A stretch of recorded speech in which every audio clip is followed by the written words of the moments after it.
자, 이게 동화였다면 어떤 그 새로운 혁신의 과정은 어떤 것이었는가를 한번 살펴보도록 하겠습니다.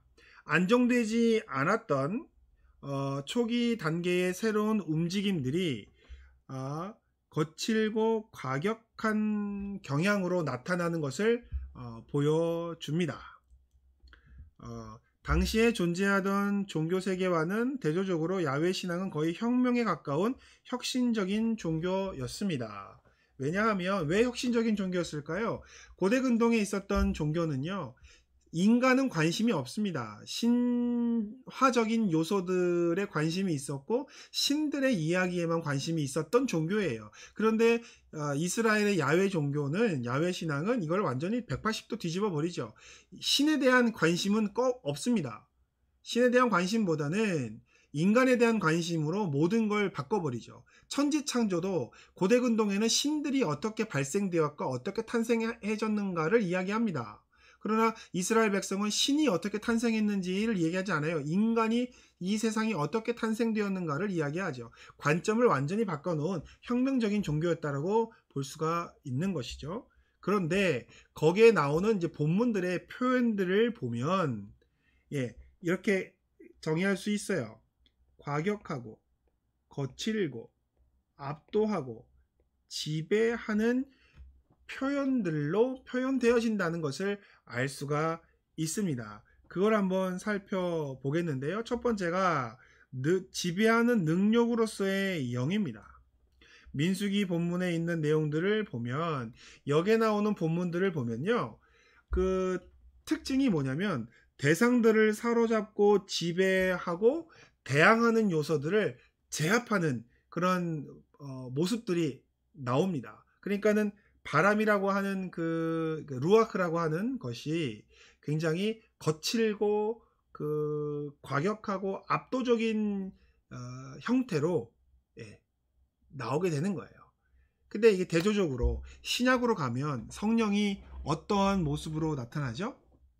비둘기처럼 나타나잖아요. 비둘기의 모습으로 나타나잖아요. 그렇죠? 그런데 이 초창기 때는 비둘기의 모습으로 나타나는 것이 아니라 강하고 거칠고 굉장히 그 압도하는 능력으로 나타났다. 나타났다 또는 그렇게 이해했다. 이스라엘 초기의 사람들은 하나님의 영을 받아들일 때 잔잔하고 인자하고 비둘기 같은 그런 개념으로 받아들이기보다는 오히려 무섭고 두렵고 거칠고 압제하는 그런 개념으로 먼저 받아들였다는 것이죠. 왜냐하면 바람이 불었어요. 하나님의 바람이 불었습니다. 잔잔하게 불었을까요? 아니요. 그들이 경험했던 바람은 거친 바람이었습니다.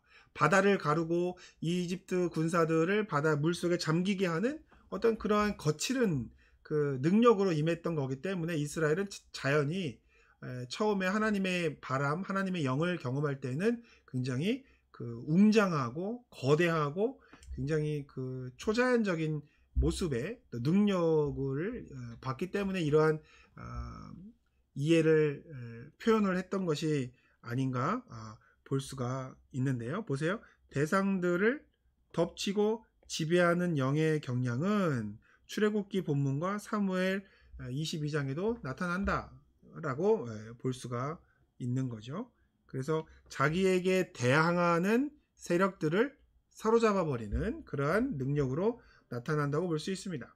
그 중에 이제 대표적인 그 본문은 민수기 24장 2절에 있는 것으로 볼 수가 있는데, 여기에 보면 모압 왕 발락이 이스라엘을 저주하기 위해 메소포타미아의 점장인 발람을 고용하는 모습이 나타납니다.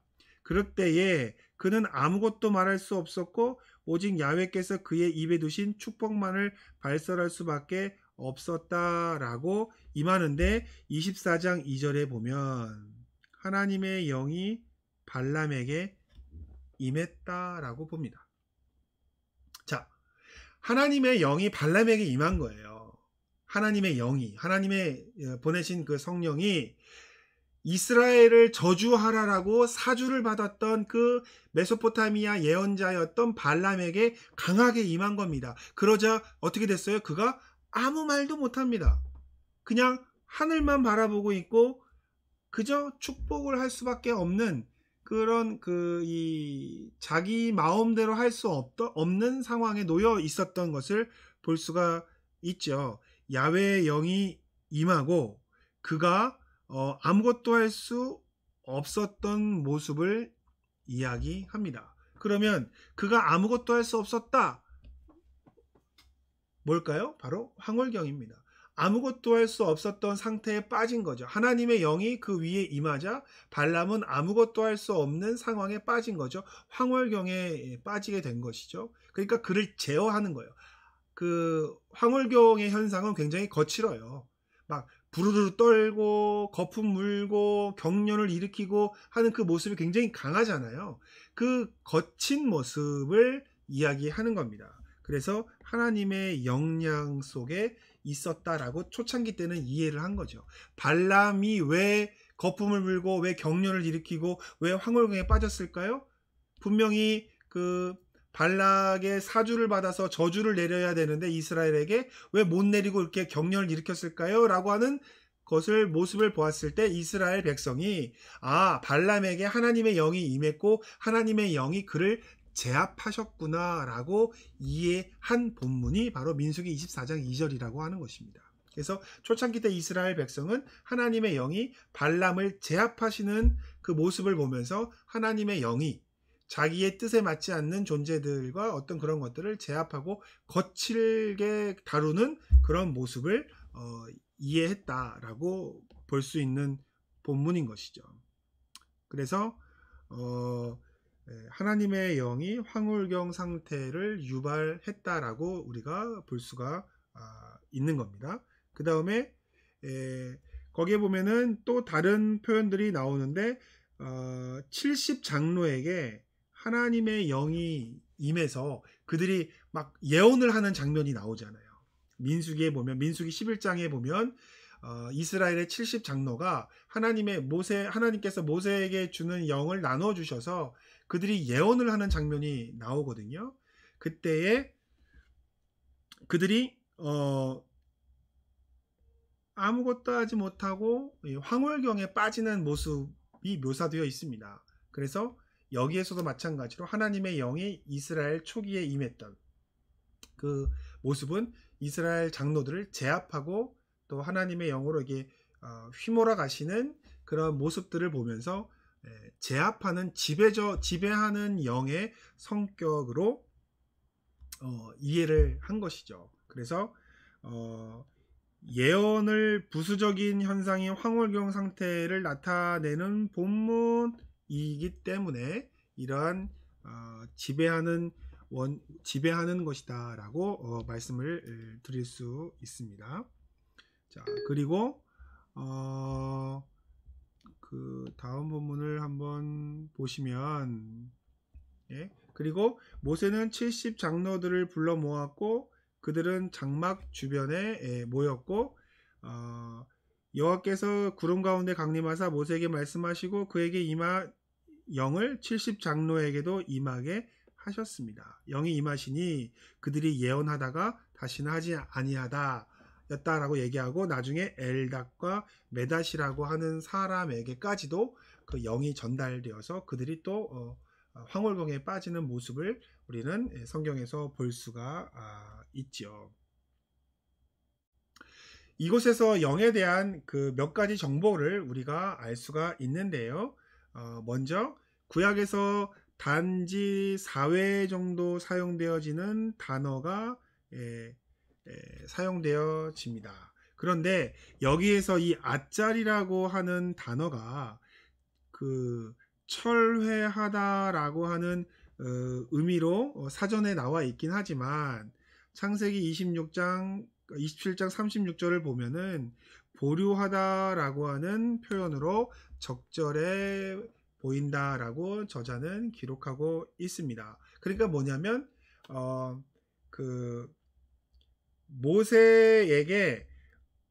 모세에게서 이미 그에게 속했던 자신의 영을 떼어놨다는 것을 말하는 것이 아니라 야훼께서 장로들에게 영을 주기 위해 모세에게 지속적으로 허락되었던 영의 일부를 남겨두셨음을 말하고 있는 것이다 라고 하는 거죠.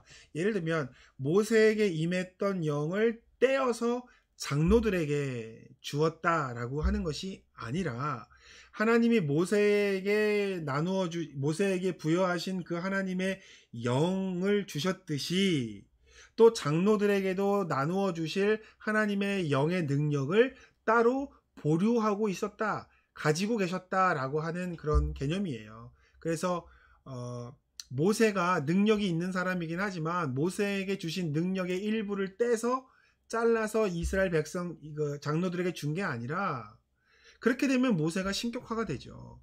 왜냐하면 모세의 능력에서 일부를 받은 거니까는 모세가 신격화가 되죠. 근데 성경은 그렇게 이야기하지 않습니다. 모세에게 있는 영을 일부를 떼어서 주었다라고 하는 것이 아니라 하나님이 모세에게 영을 주셨듯이 장로들에게도 떼어 놓은, 나중에 주실 영으로 마련해 놓은 것을 허락했다라는 것으로 이해를 해야 한다는 것이죠. 그래서 영은 누군가가 능력이 있죠. 그 능력을 누군가에게 주는 건 그 사람의 능력의 일부가 나갔기 때문에 그런 게 아니에요. 잘못 이해하면 능력을 행하는 사람이 마치 자기의 능력을 임파테이션 하는 것처럼 느낄 수 있을 거예요. 하지만 그 임파테이션을 하시는 분은 사람이 아니에요. 하나님이 주시기 때문에 주는 거지, 그 인간, 능력을 행하는 그 인간에게서 능력이 나오는 게 아니라는 겁니다. 그러니까 이스라엘 백성은 사람에게 관심을 주지만 사람을 하나님의 자리에 놀리는 거에는 철저히 배격을 합니다. 아무리 그것이 모세라고 하더라도 모세에게 임했던 모세의 영의 일부를 나누어줘서 모세가 위에 있고 장로가 아래에 있고 이런 식의 개념이 아니에요. 모세에게 임한 영, 그러니까 70 장로들에게 임한 영은 모세에게 임한 영과 동일한 영입니다. 그 얘기는 뭐예요? 하나님이 모세에게 부어주신 성령처럼 70 장로들에게도 하나님의 성령을 부어주신, 이 동가의 성령을 부어주신 것이지 모세의 소유된 영을 주신 건 아니다 라고 하는 겁니다. 요거는 이해를 잘 하셔야 돼요. 그래서 남겨두었다 라고 하는 표현으로 이해를 해야 한다는 것입니다. 자, 그래서 여기 중요하죠. 이 동사는 루아흐가 모세가 한때 소유했었던 것이나 또는 자유로운 대행자라는 사실을 가리키는 것이 아니라 지금 그 영이 장로들에게 분여될 것임을 가리키고 있다라는 것이죠. 그러니까 모세가 중요한 게 아니라 하나님이 모세에게 주셨던 영과 같은 그 영을 하나님이 장로들에게도 동일하게 주셨다라고 하는 의미로 이해를 해야 한다는 뜻입니다. 네. 그 다음에 또 다른 그 측면을 한번 살펴보면 영의 격렬한 모습들이 나온다는 겁니다. 네. 앞에는 이제 지배하고 거치는 모습이 나왔다면 이제는 이제 격렬한 모습이 나오는데, 이것도 앞에 있는 거랑 크게 다르지는 않아요. 여기 나오는 본문들을 보면 인간을 지배하는 경향을 띠는 것으로 나옵니다. 그 중에 하나가 기도원 6장 34절인데 이 본문에서는 하나님의 영이 사람을 지배하는 듯한 그런 뉘앙스를 풍기게 됩니다. 그래서 지배하는 영의 경향과 밀접한 관계가 있는 것으로 성경의 본문이 나오는데, 이 라바시라고 하는 것은요, 옷을 입다, 옷 입혀지다 라고 하는 뜻입니다. 그래서 이 단어는 영이, 루아흐가 기드온으로 하여금 군사적 기량을 발휘할 수 있도록 몰아가기 위해 그를 사로잡았던 것 같은 영의 사로잡힘과 격렬함을 나타낼 뿐만 아니라 개인들이 하나님의 영에 의하여 도구나 수단으로서 사용되었다는 사실을 알게 됩니다. 기드온의 얘기를 잠깐 해보면, 기드온은 원래 기드온에 관련된 내용을 보시면요, 기드온이 처음 나타나는 장면이 뭐죠? 미디안 사람들을 피해서 포도나무 틀 밑에서 타작을 하는 모습을 보게 됩니다. 이 얘기는 기드온이 우리가 생각하는 것처럼 용사가 아니었다는 것을 이야기해요. 겁장입니다. 두려웠습니다. 미디안 족속들에게 자기가 추수하는 것을 빼앗길까봐 숨어서 있었던 기드온이 하나님의 영이 그를 옷 입히시니까 그가 어떻게 해야죠? 대낮에 나팔을 붑니다. 나팔을 불고 사람들을 모으죠. 그러니까 어저께까지만 해도 두려워서 포도 즙을 짜는 그 포도 틀 밑에서 타작을 하던 사람이 어떻게 갑자기 그 두려움 없이 나팔을 불면서 전쟁을 하자라고 이야기했을까? 바로 하나님의 영이 그에게 임하셔서 그로 하여금 그러한 역할을 할 수 있도록 그를 강하게 밀어붙였다라고 하는 거죠. 그를 사로잡았다라고 하는 표현을 바로 라바시, 하나님의 영이 그에게 옷을 입히셨다, 감쌌다라고 하는 표현으로 표현을 했다라고 보는 거죠.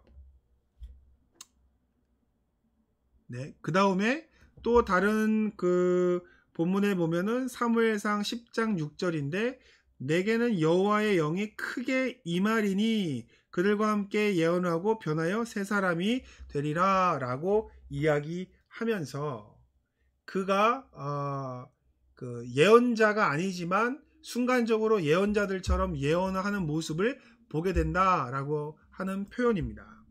그래서 이 내용을 정리를 해보자면 여기에서 사용된 단어는 짤라흐라고 하는 단어입니다. 짤라흐라고 하는 단어예요.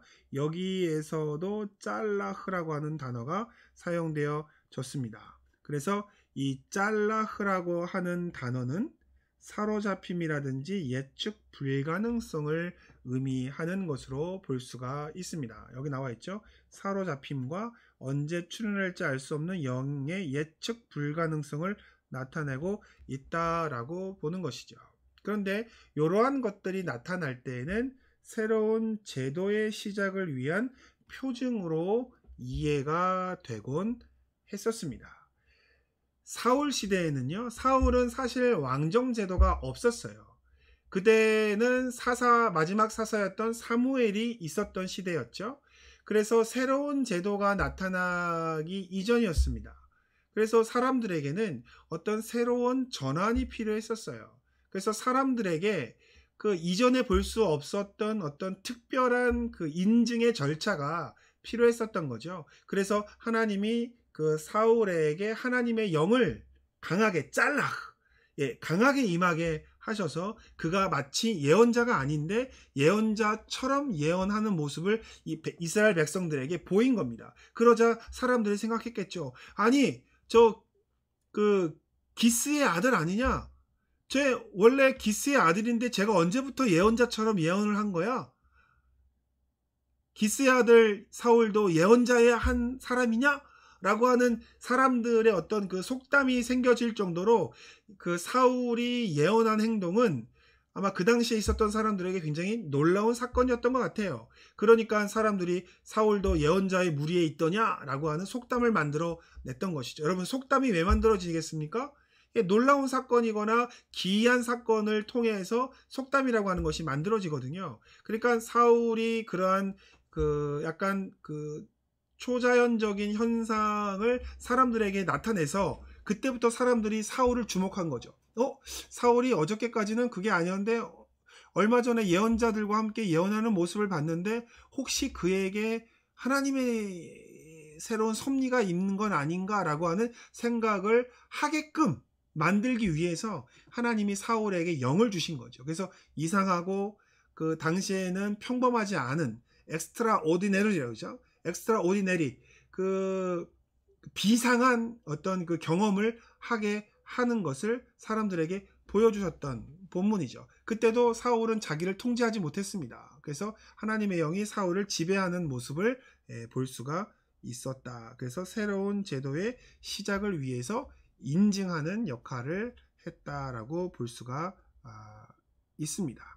그런 다음에 사무엘상 11장 6절에 보면 길르앗 야베스의 사람들이 나하스에 의해서 모욕을 당하는 장면이 나오죠. 그때 사울이 그 분노해서 자기의 소를 12개로 쪼개서 이스라엘 지파에게 나누어서 나와 사무엘의 뒤를 따르라 라고 하는 장면이 나오죠. 그 장면에 보면 사울이 이 말이 뭐예요? 길르앗 야베스의 사람들이 모욕을 당했다. 그 다음에 이스라엘 백성이 모욕을 당했다라고 하는 그 말을 들을 때에 하나님의 신이 그에게 짤락 강하게 임해서 그가 분노한 겁니다. 그래서 이러한 하나님의 능력의 갑작스러움과 인간의 인격성을 압도하는 다급함, 그리고 인간을 통제하는 완전한 다스리심이 나타났다. 초창기 때 나타났다 라고 하는 것이죠. 그리고 사무엘상 19장에도 다시 한번 이 짤라흐라고 하는 이 단어가 사용되어지고 또 하나님의 영이 사람을 지배하는 모습이 나타나게 되는데요. 뭐냐면 사울이 그 다윗을 잡으려고 사람들을 보내잖아요. 그런데 그 사람들이 가서 다윗을 데리고 와야 되는데 다윗을 데리고 오지 못하죠. 그리고 오히려 어떻게 됩니까? 거기서 예언을 하고 온통 옷을 벗고 벌거벗고 예언을 하는 장면이 나오죠. 그때 사울이 하도 답답하니까 본인이 직접 가는데 그때 사울도 하나님의 영이 임해서 그가 벌거벗고 온종일 벌거벗은 모습으로 황홀궁에 빠져 있는 모습이 이제 사무엘상 19장에 나오는 장면, 그 장면을 이야기하는 겁니다. 여기서도 보면 이 단락도 영과 관련돼서 사울 시대의 일반적인 경향, 즉 하나님의 영이 임하면 황홀경 상태를 유발하거나 또는 예언한다는 비정상적인 상태를 유발한다는 것을 보여줍니다. 따라서 결론적으로 사울의 행동에 대한 묘사는 이른 시기에 일어났던 영의 사로잡힘이 과격했다는 느낌을 강조합니다. 그래서 이 과격성에 관련된 본문이 등장한다라고 하는 것이죠.